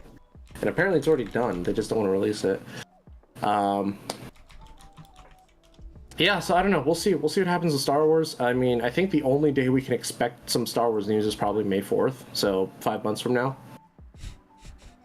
That would suck. What else are they gonna say? There's nothing else. Oh, here we go. We have some news. Star Wars The Bad Batch Season 3 and Tales of the Jedi Season 2 have been confirmed for a 2024 release. The Acolyte and Skeleton Crew will also be coming in the new year. Okay. Andor Season 2 was supposed to come out in August. Probably gonna be next year. It is or the year after. Yeah, it's not gonna come out in 2024. It'll be 2025. Yeah, they haven't even started filming for that yet. Okay, so Bad Batch. That'll be like 12 episodes, 3 months of Star Wars. Tales will come out on one night, and then what? Skeleton Crew, I really couldn't care about. I don't either. I really don't. I don't care. The Bad Batch is the only show I want to see. Yeah. Tales of the Jedi. It depends on who the characters they focus on. He's a bounty hunter fan.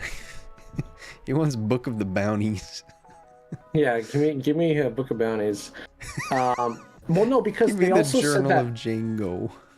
They also said that oh, that would be sick. Actually, like Jango Fett fighting Montross and a whole spiel about how he meets Dooku. I think that'd be dope. Mm-hmm. No, I think the reason I want the Bad Batch is because I want to know what's next. Because they said at Celebration that, and again, this might change because this was announced like over a year and a half ago. But they said Bad Batch Season 3 is going to be the final season of the show. But it is going to introduce the next Star Wars show. Which I don't know what that is. And people are saying, oh, maybe Omega's going to get her own show. Or who are the Bad Batch going to survive? Like, how many Bad Batch members are going to survive? Obviously, not all. We don't know who else is going to get killed off, but it's like, they said the Bad Batch is going to lead into another show, and I'm very curious to see what that show is. Mm-hmm. So yeah, I'm really curious to see what happens to Omega, because I don't think she's gonna just disappear. I think she's gonna become a character. She's gonna grow up kind of like Ahsoka, and be something. So I'm really curious to see what happens to Omega. Yeah, she's a character. Her sister that she met, and... Emery. No, Emily.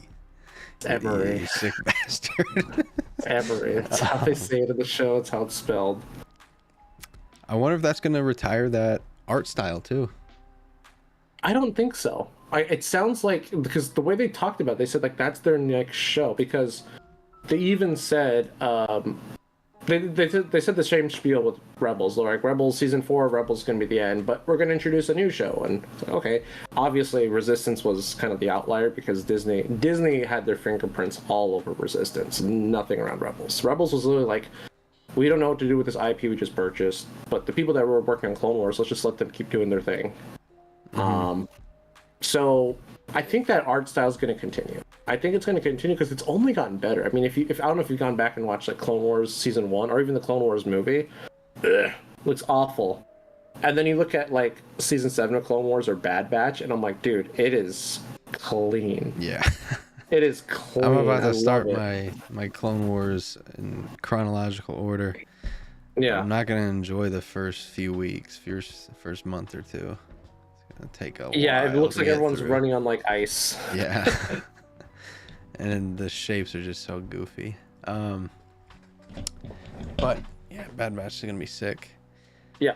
So these are mailbag. These are our Galactic Dispatches, ladies and gents. Me and Van Seal will go back and forth, reading the questions. And if you guys have any more, hit us up in the chat. Message us on Twitter, Instagram, whatever, at Star Wars TAP, and we'll get into it. So, first question. Do you think introducing time travel into Star Wars would enhance or diminish the storytelling? If so, how would you approach it? Diminish.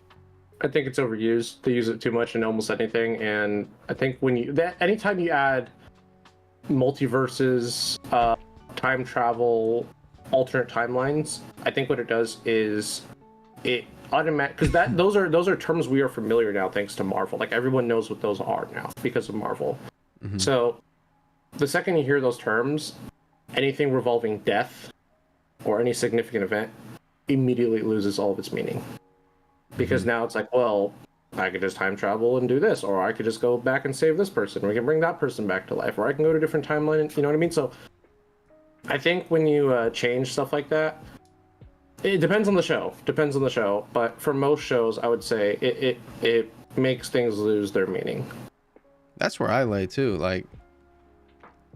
I have never seen, apart from Back to the Future, I've never seen a time travel story be told where it's... So it only useful. works.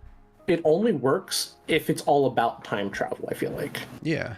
If So, it's like, being Back used to the as a Future, tool, like, you can't. Back to the Future, Loki. There's been a couple other movies where people time travel. So that's like, okay, that's fine because that's what the show is about. That is the premise. Yeah. Because everything else doesn't matter around you, you care about the person that's actually traveling through time because you're watching things happen to them in real time. When you introduce time travel as a tool, it's like, okay, well, now we can just change what we want to change if we're not happy with something. Yeah. That's how I see it. That's how I see it. Second question, how do you think the average citizen viewed the conflict? Do you think there are lasting consequences that extend beyond the events of the war? I'm assuming that is towards Clone Wars? It could be to either. Either or. I think we kind of hit the head on the nail on this one. Was like, you know, I mentioned earlier, I think a lot of the regular citizens just did not care about politics between the Jedi or the Sith. They're just like, or the rebels and the Empire. I think they were always viewed as just groups that were constantly bickering and making life difficult for the people that just want to work. Yeah. You know, it's like they just want to work without having to change laws or follow these rules. Now they have to follow these rules. These people are in charge. Now those people are in charge. It's just like, can they just, you know, can they just go to work and just make a living? Mm-hmm. No, that's pretty much where I'm at with it too. I don't think the people had as much to really care for it. They just wanted to not have anything to worry about. They just don't want to be involved. And Yeah. that's fair. I mean, that's how it is in IRL. Mm-hmm. And that's how it should be for sure. Yeah. Next question. Do you think redemption is a viable path for any Force-sensitive individual who falls to the dark side, or are there some characters who are just beyond redemption? That's a solid one. I think we talked about this one too. I mean, do you think redemption is a viable path for any Force sensitivity? No. No, I don't think it is, because at the end of the day,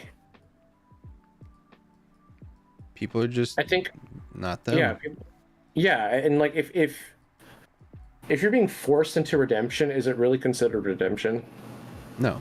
Like, you know what I mean? Like when someone tells you, someone forces you to apologize, is it like, and you apologize, like, are you actually doing it though? You know what I mean? Even though you're doing it, like, do you really mean it? Like, it's like, no, it's like, No. It's like, say you're sorry. I'm not sorry. Yeah. Are certain characters beyond redemption? Yeah. Palpatine's not getting redeemed. Well, Plagueis is not getting redeemed. I think beyond redemption would imply that there was ever a chance to begin with. So I just think it was just never in the cards for certain people. I don't think there's ever such a thing as beyond redemption, because I think if anyone has the opportunity to be redeemed, I think they are never going to be beyond that point. No. But I just think some characters are just never, they just don't have that available. The redemption was never in the cards for them because that's just the way they are. Yeah. So if any character is, you know, redeemable, I don't think they'll ever be too far gone. Correct. Yeah, that's a good way to put it. Question 4, with The Mandalorian and Boba Fett getting their own series, do you think we'll see a shift in the perception of bounty hunters in the Star Wars universe? Could they play a more significant role in shaping the galaxy's future? Absolutely.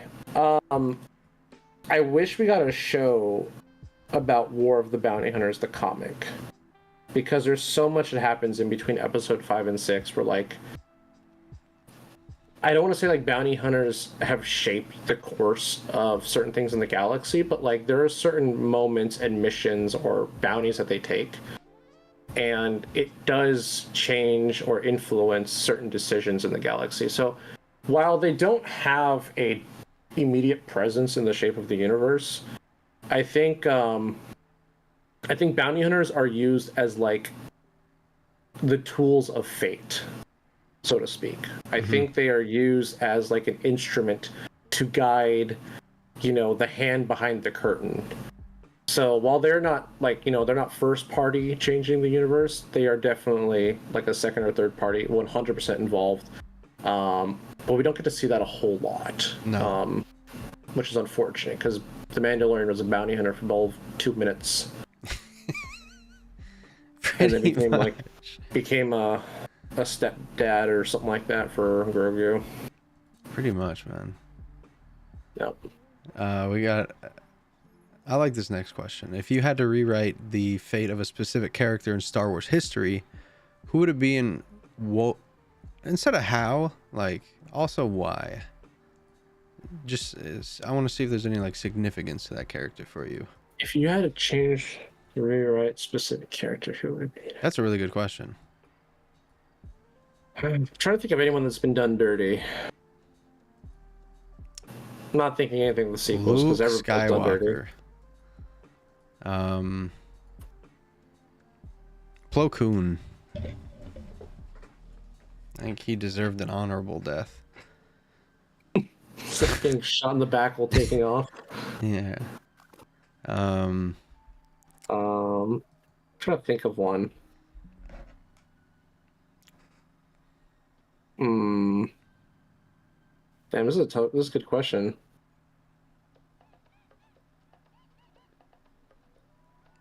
Maybe Django. He kind of died soft. Yeah, he died pretty early. And not early, but like he could have died in episode 3. He wasn't that old. Like he could have trained Boba. I would have liked to see that, other than Cad Bane being like the father figure that Boba had. I think that'd been kind of cool. I mean, eventually Cad Bane would train him, but it would have been cool to see, I think, Django train with Boba and Mace not killing him. He can kill him yeah, that's a good one. He can kill him in episode 3. He can kill him later, yeah. Yeah. But yeah, I think I would have given Django a couple more years. For sure. Because Django would have been a key player in the Clone Wars too. That would have been kind of cool. And that would have been how Boba learns how to be such a master assassin, is because Django's going to war and he's like, all right, son, I'll shoot you how to shoot clones of yourself. Yeah. The best training is to beat yourself. What did it say? If you had the chance to rewrite. Yeah. I mean, I would kill him off in episode 3. I would have Mace Windu. Actually, that would be the one to do it. What do you think? How do you think Django would have felt about the Clone Wars? About clones of himself, because he knows, jaded at a point. He knows they're being trained as an army. Okay, but he doesn't know the intent. He doesn't know the plan for this army. He doesn't know how they're going to be, deployed or where they're going to be deployed. Like, he just knows, hey, they're making an army. They're cloning me. Cool, whatever. And they're paying him a boatload of money. It would be really interesting to see how his army gets treated and how his reaction.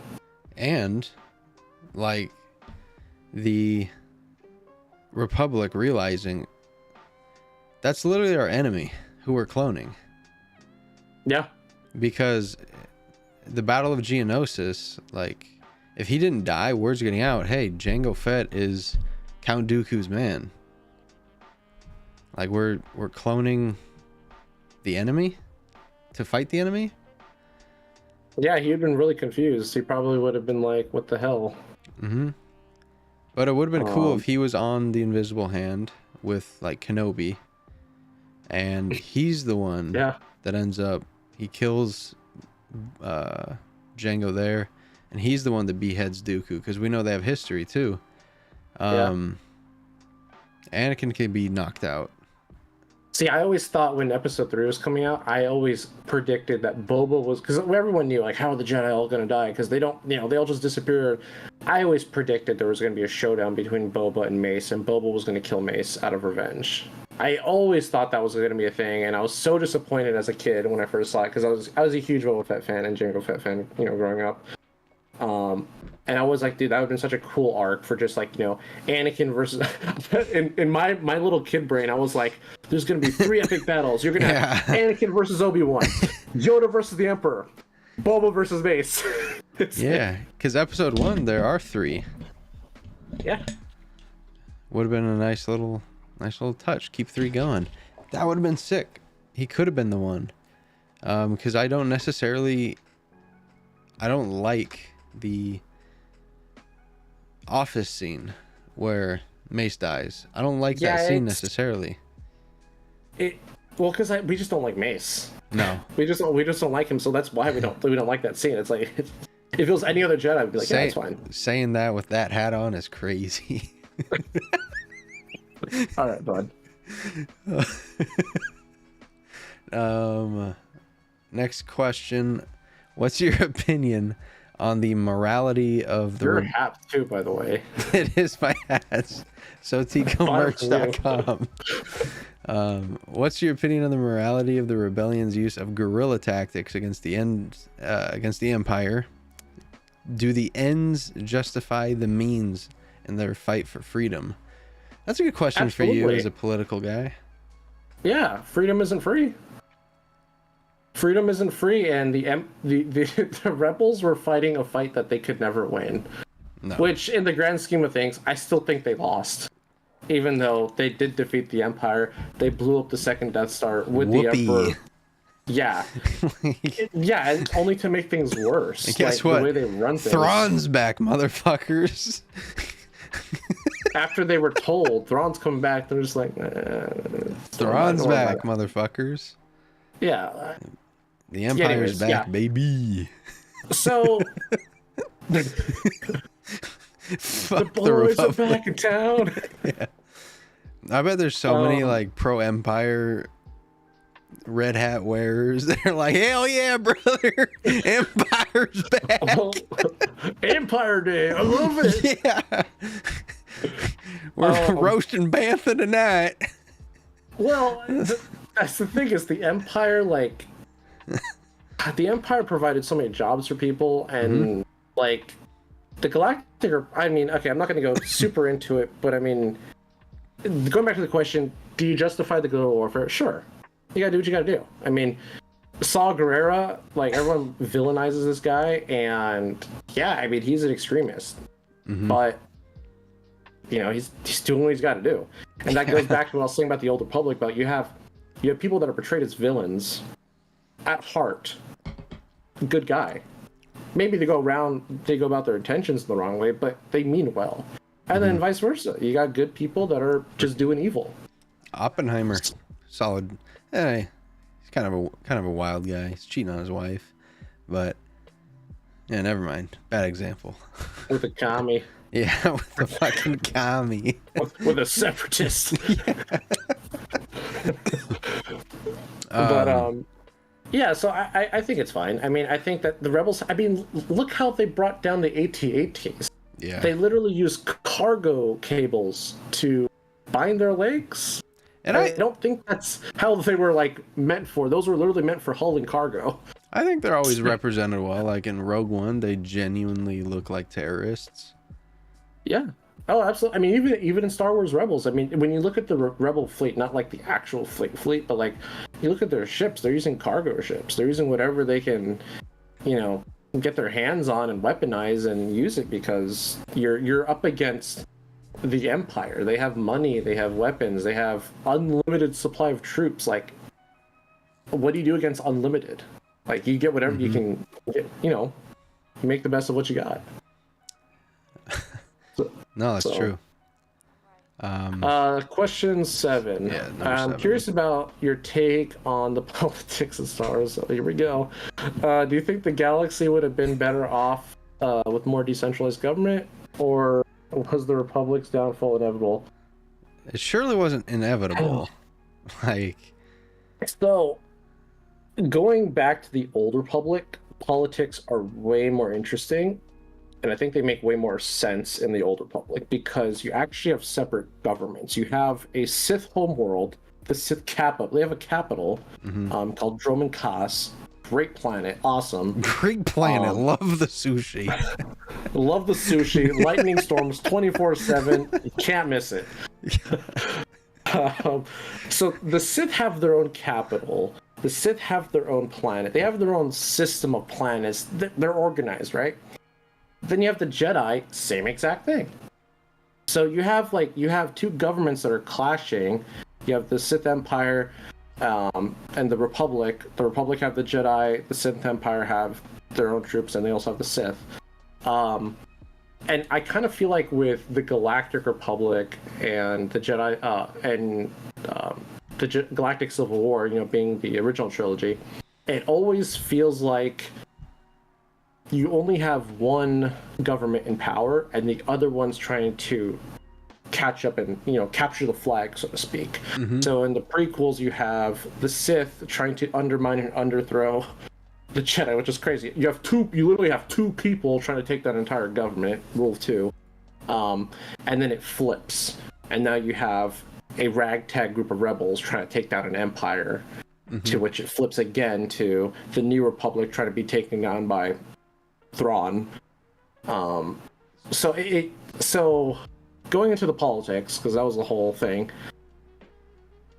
I just feel like in the Old Republic, when you had two separate governments, it wasn't as convoluted. It felt like you just had two different parties, two different countries at war. Obviously, it wasn't really countries, but you have two different factions, two different sets of planets and systems, at war with each other. But the interesting part was the Sith and the Jedi in the Old Republic were always at war with each other. Like, they hated each other, but they weren't always at war. So, what's your take on that, Teeko? It's cut and dry, really. A lot of gray area in the Galactic Republic era. It's a lot more black and white in the Old Republic. And just in the middle, it doesn't like mingle. It kind of flip-flops period to period in the middle. Because when it gets to 1,000 years before, when it's Darth Bane, it's it's a lot more gray. It starts to skew a lot more to the Jedi side, because that's when the Sith start to go extinct. Yeah, and then 300 years before the Skywalker saga, it's back to a more black and white system where the Sith are extinct. You know, they don't exist. Our only issue is with, because I think from the end of the Sith, they were trying to just get everyone into the Republic that they could, and the longer people were in the Republic, the more they wanted to leave it, the more they wanted to, you know, stop buying into this system that they view as corrupt, where a Republic doesn't just become corrupt overnight. Like, that happens The slow burn. in decades and centuries. It's more common knowledge than not that the Republic is corrupt. They know they're corrupt. They know there's corruption in it. That's why nothing really gets done. That's why nothing happens. So the politics are a lot more fun in my eyes in about the corruption more than it was when it was Republic against the Sith. I can see that. Like I said, I just think I'm just a huge fan of the Old Republic, and I think that. Oh, I am too. I'm not saying one's ass. You just have two governments. It's just like I said, like it just feels like the prequels and the Galactic Republic. It just feels like capture the flag. It just feels like someone's just trying to grab the flag and hold on before they lose it to the people they took it from previously. So kind of a passing of the torch back and forth. Do you think it would have been cooler if Palpatine was awarded his powers, gave them up, and then somehow like ran for a second time when no one ever did that before? Do you think that would have been cooler, or the way that he maintained his powers, just eliciting his manipulation and his control and stuff? I think the way he did it was fine, because it's very reminiscent of World War II. Yeah. You know, we had a president that went past his term, but that was because we were at war, so it was an exception. But, you know, people were concerned that, hey, like, but he said, you know, once the war's over, I'm no longer president. So, and I think with Palpatine, that's it's interesting, because it's like, you gave him power, and ultimately he is the enemy. And then Dooku's dead. Okay. Grievous is dead. okay, and give up the power. And he's like, no. And I think that just goes to show, like, with Palpatine, and not just Palpatine, with anybody. And, you know, if your opponent ever is making a mistake, it doesn't matter what it is, but if your enemies are making a mistake, don't interrupt them. Let them keep doing it. Mm-hmm. And I think this is way good. I think it's fine. No, that's true. It's really true. Do you think Palpatine celebrated? Like, went back to his Dude, I think he house? threw a hella crazy party with all sorts of Twi'leks and all of his old college buddies. They had a frat party in that office. Dude, I'm telling you right now. Yeah. For sure. But do you think just to himself, like, where he leaves Palpatine, becomes Sidious, and is like, fuck yeah, we fucking did it. I'm fucking Chancellor. Robot Chicken, probably, yeah. I definitely think so. He probably went out of his office at that big window to start flipping random cars off. They were flying past him. Mm-hmm. Been like, yep, you're new emperor. I want to know more about, like, his cabinet, because his cabinet knew the plan the whole time. Weird bunch of dudes, but yeah. I want to know that kind of story too. Last question. I took 2 out. We'll put it to the next mailbag. Okay. If you could choose a mentor from the Star Wars universe to train you in the ways of the Force, who would it be, and what lessons do you think they'd emphasize? I'll take away ways of the Force if you don't want to. I'm gonna no. I know what I'm gonna do. I know what I'm gonna say. If I was gonna choose a mentor to train me in the ways of the Force not being capitalized, Django. He can teach me how to use Force, for sure. Not the Force, just Force. So you want to learn to be a bounty hunter from Django? Well, I mean, he's taken down Jedi. I mean, and Boba, clone of him, no problem taking down Jedi. So I think learning some off-meta skills would come in handy and catch people off guard for sure. 100%. What's that over there? Easy. Exactly. Also, I think something that any bounty hunter did, and I think this would be like such a cool invention, is, you know, you're on it's a hot day, you grab your bottle of whatever, and it's like, oh damn, it's not cool, and you just get your little carbonite freeze, perfectly chilled. One little spray of carbonite, you're like, damn, the Jedi don't even have that. Oh, L nerds. Yeah. What about you? Who's your mentor? I think I would pick Dooku. Okay. He started the whole thing, you know. Yeah. I want to see what nectar he was mixing with, you know. I want to see what the OG recipe tasted like, you know, rather than being passed down to 3 or 4 cooks. You saw what happened to Asajj and Savage, right? Yeah. No, I'm saying, like, Dooku. Let me be his last Padawan. You know, Qui-Gon grew up. He wants one more. And I come out to. Well, you want old Dooku where he's like, I want born. Yeah, I want born in the USA to pop out, like be the first Jedi from Earth. That'd be sick. Yeah. That'd be sick. I'd be kind of crazy. Hey, what up, Dooku? So you're the first Jedi born from Earth. You learned from Dooku. Which MLB team are you signing with? The Dodgers. Deferred. Oh my god, the hell out of here. Deferred payments. Deferred payments. I'll collect my 80 mil and 0 BBY. It's actually a good deal for him though. If you look at it in the long run, like it's actually really safe for him. Mm-hmm. So, but yeah, that's a whole nother thing. Shout out Shohei Ohtani. Shout out Star Wars. Shout out you guys. more than 19 weeks, but 19 episodes is pretty cool. Episode 20 will be on the 3rd of January. Appreciate you guys for hanging out with us for over 2 hours. We were planning on making this an hour show, but it just ran. But it's cool. It was a good discussion. Yeah, we started talking about politics. But we'll catch you guys next time on the Archives podcast. Make sure to drop a like, subscribe, leave it a 5-star review, share with your homies, and have a good new year. Merry Christmas, and hope you have tons of really cool gifts. Bye-bye. Peace.